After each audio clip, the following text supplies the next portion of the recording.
राष्ट्रवादी अजित पवार गटाचे नेते नवाब मलिक हे आता मानखुर्द शिवाजीनगर या विधानसभा मतदारसंघातून उमेदवारी अर्ज भरण्यासाठी पोहोचलेले आहेत। त्यांनी मोठ्या प्रमाणात शक्ती प्रदर्शन केलेलं आहे। मोठी भव्य रॅली जी आहे ती त्यांच्याकडून काढण्यात आलेली आहे, परंतु ते अपक्ष उमेदवारी अर्ज भरतायत की अजित पवार गटाकडून अधिकृतपणे त्यांना एबी फॉर्म देण्यात आलेला आहे याबाबत मात्र गूढ कायम असल्याचं पाहायला मिळतंय।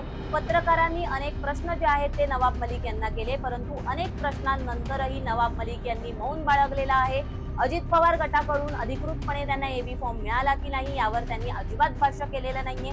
त्यामुळे नवाब मलिक हे कसा उमेदवारी अर्ज भरणार आहेत, म्हणजे अपक्ष ते निवडणूक लढवणार आहेत की अजित पवार गटाकडून ते निवडणूक लढवणार आहेत हे पाहणं महत्त्वाचं ठरणार आहे। परंतु जेव्हा नवाब मलिक आता त्यांनी ही रॅली काढलेली आहे, त्या रॅलीमध्ये नवाब मलिक यांच्या गळ्यामध्ये गुलाबी रंगाचं उपरण आहे, तसंच त्यांच्या सर्व कार्यकर्त्यांच्या गळ्यातही गुलाबी रंगाचं उपरण असल्याचं पाहायला मिळतंय।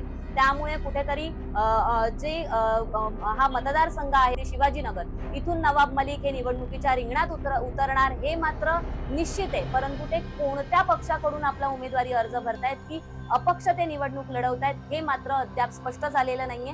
जर आपण त्यांच्या अणुशक्तीनगर हा जो काही नवाब मलिक यांचा बालेकिल्ला आहे तिथून ते निवडणूक लढवत नाहीयेत, तिथून अधिकृतपणे अजित पवार गटाकडून त्यांची मुलगी सना मलिक यांना उमेदवारी देण्यात आलेली आहे। परंतु त्यानंतर नवाब मलिक यांनी पत्रकार परिषद घेतलेली होती, मी निवडणूक लढवणारच यावर ते ठाम होते, आणि त्यानंतर आता ते मानखुर्द शिवाजीनगर इथून ते उमेदवारी अर्ज भरण्यावर ठाम असल्याचं पाहायला मिळालं, आणि आता ते उमेदवारी अर्ज भरण्यासाठी पोहोचलेले आहेत। आपण जर का नवाब मलिक यांच्याविषयी भाजपाचं मत जाणून घेतलं तर भाजप मात्र त्यांच्या विरोधात असल्याचं पाहायला मिळालेलं आहे।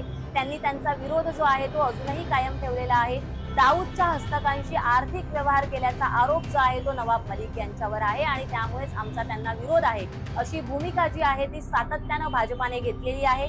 त्यामुळेच अजित पवारांकडून अणुशक्तीनगर जो विधानसभा मतदारसंघ त्यांचा बालेकिल्ला आहे तिथून त्यांना उमेदवारी दिली गेलेली नव्हती, आणि त्यामुळेच आता मानखुर्द शिवाजीनगर इथून अजित पवार यांनी त्यांना एबी फॉर्म दिलाय का यावर प्रश्नचिन्ह निर्माण होत आहे। अद्यापही याबाबत कोणतीही स्पष्टता समोर आलेली नाहीये।